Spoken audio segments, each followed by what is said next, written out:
हाँ जी, आदरणीय माननीय सम्माननीय सबको दशहरे की सह परिवार सहित शुभकामनाएं।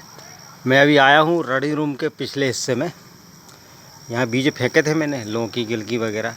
ये पेड़ पे देखिए कितनी सफ़ेद सफ़ेद हो रही, पीली हो गई और अंदर होगी बहुत सारी।